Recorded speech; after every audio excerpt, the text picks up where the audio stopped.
오늘 이렇게 금요일에 나오신 여러분들, 또 영상을 통해서 함께 기도하시는 여러분들 위해 하나님의 크신 은혜와 복이 임하시기를 주님의 이름으로 축원합니다. 오늘 여러분과 함께 나눌 말씀은 사랑으로 하고 있는가, 사랑으로 하고 있는가라는 제목으로 함께 은혜를 나누고자 합니다. 오늘은 우리 교회에서 3개월 동안 진행했던 예수님 이야기로 가득하기 캠페인 이 마지막 날입니다.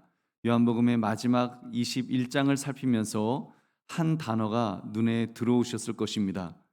이 사랑이라는 단어, 사랑이라는 이 단어를 예수님께서 거듭 강조하셨고, 예수님께서 행하셨던 십자가 사건 자체가 인간을 향한 하나님의 사랑이라는 것을 모르는 사람은 아무도 없으실 것입니다. 그렇게 볼 때 과히 기독교는 사랑의 종교라는 그렇게 표현하는 것이 정확한 표현이라는 생각이 듭니다. 여러분, 그렇다면 오늘 금요일에 나와서 기도하는 분들이라면, 또는 함께 참석은 못했어도 영상으로나마 함께 기도하시는 성도라고 한다면 분명한 사실이 있습니다. 우리는 주님의 몸된 교회를 세워나가는 사역자요, 헌신자요, 열심을 다하는 그런 사람이라고 할 것입니다. 즉 섬기는 사람이라는 말입니다. 그 섬김, 여러분, 우리가 섬긴다고 하는데, 교회를 섬기고 성도들을 섬긴다고 하는데, 그 섬김은 어떤 태도로 지금 하고 계시는지요? 오늘 말씀 사랑으로 하고 있는가라는 제목을 가지고 우리의 섬김의 모습을 점검하시는 이 밤이 되시기를 주님의 이름으로 축원합니다. 오늘 본문은 베드로의 수치스러운 배신을 전제로 하고 있습니다. 베드로가 예수님을 배신했습니다. 예수님께서 십자가 지신다고 했을 때 그런 일 없을 겁니다. 주님 다 다른 사람들은 버릴지라도 나는 주님 안 버리겠습니다. 호언장담했던 베드로 잘 아실 것입니다. 그런데 막상 예수님께서 체포되셔서 대제사장의 집에서 신문을 당하시게 되자 멀찍이 예수님을 쫓았습니다. 그러다가 작은 여종들이 당신도 한패가 아니냐? 이 질문 앞에 손사래를 치며 부인했던 사람이죠. 심지어 예수님을 저주까지 하면서 나는 저 따위 인간 모른다 하면서 배신했던 부끄러운 정말 겁쟁이인 그런 베드로였습니다. 베드로 자신도 기가 막혔을 것입니다. 내가 이것밖에 안 되는 인간인가? 얼마나 정말 자괴감이 들었을까요? 그래서 예수님 만나기 이전의 직업 고기잡이로 돌아가겠다며 나는 물고기 잡으러 이제 갈 거야 그러면서 물고기를 잡겠다고 디베라 호수로 갔던 베드로였습니다. 바로 그때 그런 베드로를 부활하신 예수님께서 다시 찾아오신 것입니다. 그리고는 밤새도록 물고기 잡느라 피곤하고 허기진 제자들을 위해서 숯불을 펴놓으시고 생선과 떡을 구우시며 하신 말씀이 나를 사랑하느냐? 나를 사랑하느냐? 나를 사랑하느냐? 계속해서 질문하셨습니다. 우리 15절을 함께 읽겠습니다. 그들이 조밥 먹은 후에 예수께서 시몬 베드로에게 이르시되 요한의 아들 시몬아 내가 이 사람들보다 나를 더 사랑하느냐 하시니 이르되 주님 그러하나이다. 내가 주님을 사랑하는 줄 주님께서 아시나이다. 이르시되 내 어린 양을 먹이라 하시고, 여러분 이렇게 두 번째에도 똑같은 그것을 물으셨고 세 번째에도 똑같이 물으셨습니다. 우리 17절도 함께 읽겠습니다. 세 번째 이르시되 요한의 아들 시몬아 내가 나를 사랑하느냐 하시니 주께서 세 번째 내가 나를 사랑하느냐 하심으로 베드로가 근심하여 이르되 주님 모든 것을 아시오매 내가 주님을 사랑하는 줄을 주님께서 아시나이다. 예수께서 이르시되 내 양을 먹이라. 아멘. 그러면서 예수님은 자괴감에 빠져 있었을 베드로를 다시 세우셨습니다. 용서해 주셨습니다. 그리고 베드로로 하여금 다시 예수님을 향해서 사랑합니다라고 고백하도록 그렇게 만들어 주셨습니다. 그리고는 사명을 다시 맡겨 주셨죠. 베드로가 다시 일어나도록 다시 시작할 수 있도록 기회를 주셨던 것입니다. 그리고 여러분 베드로가 얼마나 멋진 사역자로서 그가 정말 순교하기까지, 그가 십자가에 거꾸로 매달려 순교하기까지 그가 얼마나 멋지게 예수님을 사랑했는지는 여러분들이 잘 아실 것입니다. 여러분 오늘 밤 이 내용을 여러분 설명하지는 않겠습니다. 여러분 이미 다 아실 것이니까요. 저는 오늘 말씀 속에서 예수님께서 세 번씩이나 반복하여 말씀하셨던 단어, 너가 나를 사랑하느냐.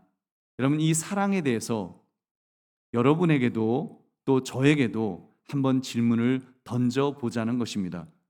여러분이 교회에서 주님의 부르심을 받아서 사역을 감당하실 것입니다.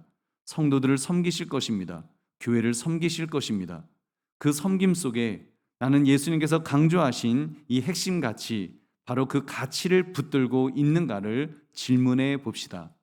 여러분, 두 가지를 질문하겠습니다. 첫 번째 질문, 나는 주님께서 강조하신 대로 사랑으로 섬기고 있는가라는 이 질문입니다. 여러분, 예수님의 말씀을 보면 내 어린 양을 먹이라, 내 양을 치라, 내 양을 먹이라 이렇게 말씀하였습니다. 이 명령 어디에도, 지금 예수님이 하신 명령 어디에도 양을 사랑하라는 말씀은 문자적으로 빠져 있습니다. 저는 예수님께서 사랑을 언급하신 데는 여러분 이유가 있으셨을 것이라는, 언급하지 않으신데 그 양을 사랑해라 이러지 않으시고 양을 먹이라, 쳐라, 먹여라, 여러분 이유가 있으시지 않으시겠습니까? 예수님의 의도는 한번 이렇게 해석해 봤습니다. 양은 사랑의 대상이 아니라 돌봄의 대상이기 때문이 아닐까요? 여러분, 약간 여담입니다만 양을 치는 목자가 배가 고프면 그 양 잡아 먹을까요? 안 먹을까요? 여러분, 못된 짐승에게 목이라도 물려서 죽은 양이 있으면 잡아 먹겠지요. 여러분, 양을 갖다가 무슨 나의 반려양 해갖고 땅에 묻어주겠습니까? 목자가 탁 잡아갖고 그날은 잔치하는 거죠. 그러니까 예수님은 좀 더 정확한 단어를 사용하지 않으셨는가 싶습니다. 그래서 내 양을 먹이라, 내 양을 치라. 여러분, 그렇다면 이 말씀이 목회자들에게 먼저 적용되어야 될 말씀이라고 생각합니다. 목회를 목양이라고 하고 성도를 양이라고 부른다면 성도는 돌봄의 대상이지, 여러분, 어떤 섬김의 대상이지 사랑의 대상이 아니라는 사실입니다. 물론 진짜 양처럼 잡아먹을 일은 없겠지만요. 여러분, 저는 목회 사역이 여기서 시작되어야 된다고 믿습니다. 오해하지는 마십시오. 진짜 성도를 사랑하는 마음이 없이 섬긴다, 이런 뜻은 아닙니다. 다만 성도를 사랑하는 마음으로 섬기기 시작하면, 성도를 사랑하는 마음으로 시작하면 분명히 실패할 것을 말씀드리려는 것입니다. 양에게 상처를 입고 실망했어요. 내가 어떤 사람을, 정말 어떤 사랑을 내가 쏟아부었는데 어떻게 그 사람이 나에게 그럴 수가 있어요? 이럴 수가 있어요? 울고 짜고 난리가 날 것입니다. 그런 점에서 성도는 사랑의 대상이 아니라 섬김의 대상입니다. 예수님이 그것을 강조하셨다고 저는 봅니다. 여러분, 요양 돌봄을 하시는 분들도 아마 그런 마음일 것입니다. 섬김으로 하니까 치매 걸린 어르신이 욕짓거리를 쏟아내어도 네 어르신 그렇죠 하면서 갖은 굳은 일을 다 할 수 있지 않겠습니까? 사랑하는 마음으로 만약에 했으면, 사랑하는 마음으로 했으면 아마 상처 입어갖고 한쪽 구석에서 훌쩍훌쩍거리다가 사표 쓰고 아마 그만둘 것입니다. 여러분, 그렇다면 목회자가 끝까지 목양 사역을 감당하려면 성도를 대할 때도 섬김의 대상으로 생각하고 그렇게 섬겨야 됩니다. 그래야 상처를 덜 받을 것이기 때문입니다. 여러분, 그럼 목회자만 성도를 섬기는가요? 목회자만 성도를 섬기는 것입니까? 사실은 우리 모두가 작은 목자가 되어서 서로를 섬겨야 합니다. 그래서 여러분, 셀교회는 셀 리더들에게 목사의 권한을 위임해 줍니다. 심지어 장례가 나면 웬만한 사역을 그냥 셀에서 다 할 정도로, 가정교회라 그러죠. 그런 교회들은 목회자가 가기 전에 이미 교회 안에서, 셀에서 다 합니다. 교역자가 필요 없을 정도로 그렇게 서로를 잘 섬기는 것을 볼 수 있습니다. 그럼 성도를 섬길 때 감정 없이 기계처럼 기계적으로 섬기라는 말씀일까요? 아닙니다. 기계적으로 하는 것이 아니라 사랑으로 해야 합니다. 근데 여러분, 어떤 사랑이요? 여기서 중요합니다. 어떤 사랑이요? 주님을 사랑하는 마음으로 사랑해야 합니다. 섬겨야 합니다. 여러분, 제가 말장난으로 드리는 것이 아닙니다. 예수님께서 명령하신 것을 여러분 기초로 예수님의 명령을 보시면 분명히 나타나 있습니다. 예수님께서 베드로에게 물으셨습니다. 요한의 아들 시몬아, 내가 이 사람들보다 나를 더 사랑하느냐? 누구를 사랑하느냐고 물으셨습니까? 예수님을요. 그러니까 사랑을 해야 되는 대상은 예수님이신 줄 믿으시기 바랍니다. 여러분, 우리가 예수님을 믿는 거예요. 예수님을 사랑해야 되는 거예요. 그리고 예수님을 사랑하는 방법이 성도를 섬기는 것입니다. 예수님을 사랑하다 보면 성도도 예수님을 사랑하듯이 사랑하게 될 것입니다. 여러분, 그런 사랑을 할 때 영적 사랑, 예수님 수준의 사랑을 할 수 있게 되는 것입니다. 여러분, 그것이야말로 오히려 얼마나 더 차원 높은 사랑일런지요. 여러분, 꼭 기억합시다. 여러분이 섬기는 섬김 아무개 성도를 사랑해서 섬기는 것이 아니어야 합니다. 내가 성도를 얼마나 사랑하는데 나 아무개 내가 정말 사랑으로 섬길 거야. 여러분, 그거 그렇게 건강하지 않습니다. 분명히 예수님을 사랑하기 때문에 정말 예수님을 사랑하는 마음을 가지고 예수님을 기쁘시게 해드리기 위해서 그렇게 성도를 섬겨야 될 줄 믿으시기 바랍니다. 여러분, 그 마음으로 사랑도 하는 것입니다. 그럼 상처받지 않습니다. 서운할 일도 없습니다. 왜요? 우리가 사랑하는 예수님이 우리를 실망시키지는 않으실 것이기 때문입니다. 실망은 사람에게 하는 것이지 하나님의 아들 예수님께 실망할 일이 무엇이 있겠습니까? 여러분, 그러므로 섬기시되 예수님을 사랑하는 마음으로 섬기시기를 주님의 이름으로 축원합니다. 두 번째, 사랑으로 섬기고 있다면 그 사랑은 어떤 사랑인가라는 질문도 반드시 필요합니다. 여러분, 예수님께서 사용하신 사랑이라는 이 단어를 보면 두 가지가 나오죠. 필레오의 사랑이 나오고 아가페의 사랑이 나옵니다. 필레오의 사랑은 마음속에 부드러운 감정, 따뜻하고 깊은 감정에서 나오는 그런 깊은 감정에서 나오는 그런 사랑을 가리킵니다. 이것은 친밀하고 마음으로 가까운 사람들 사이에서 서로 품고 있는 아주 깊고 귀한 사랑입니다. 그래서 이것은 형제의 사랑이라고 부르는데 가족들 간의 사랑이며 형제를 위해서 기꺼이 죽는 아주 멋진 사랑을 가리킵니다.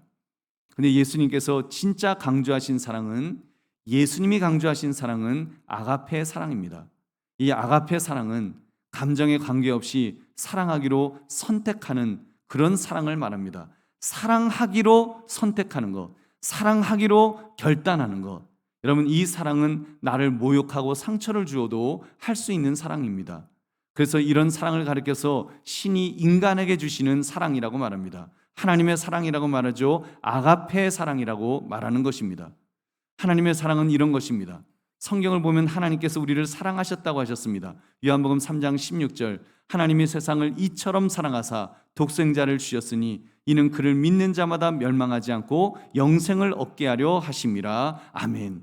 하나님께서 독생자를 주셔서 우리가 멸망하지 않고 영생을 얻도록 하셨는데 무엇 때문에 이렇게 하셨다고 말씀하셨습니까?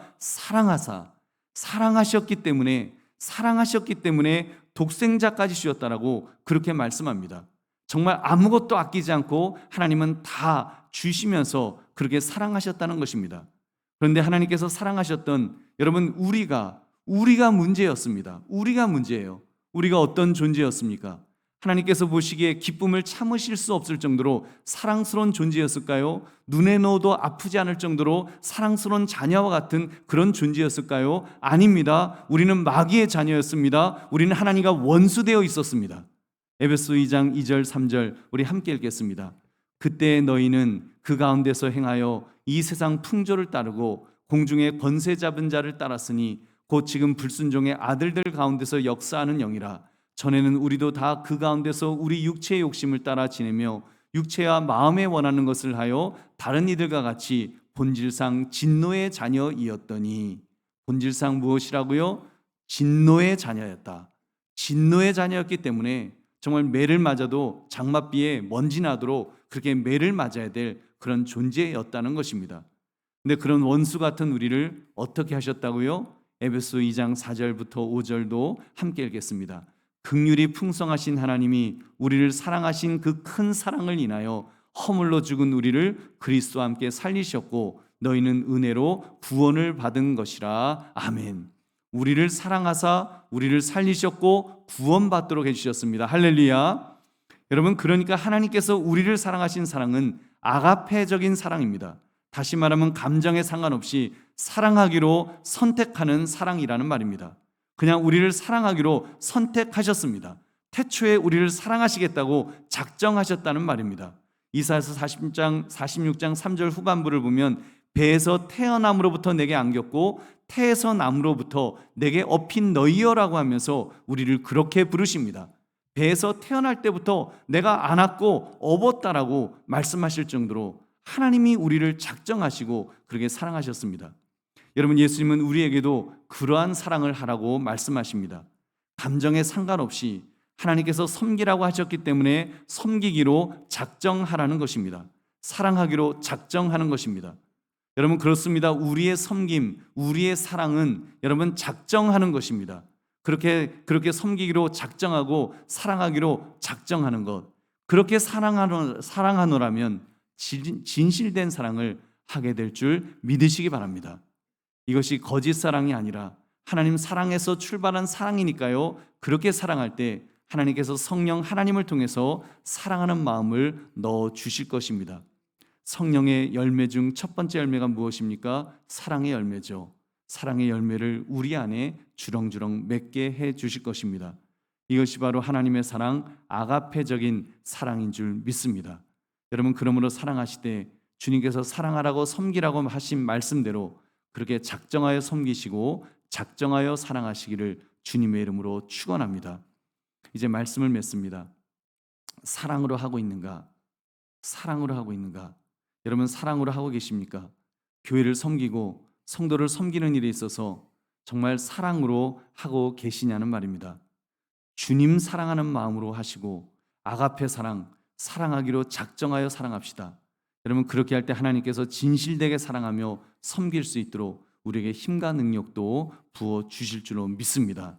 그러므로 사랑으로 하고 있는가라는 질문 앞에 주님의 말씀대로 사랑하겠나이다 우리 고백하시는 저와 여러분 되시기를 주님의 이름으로 축원합니다.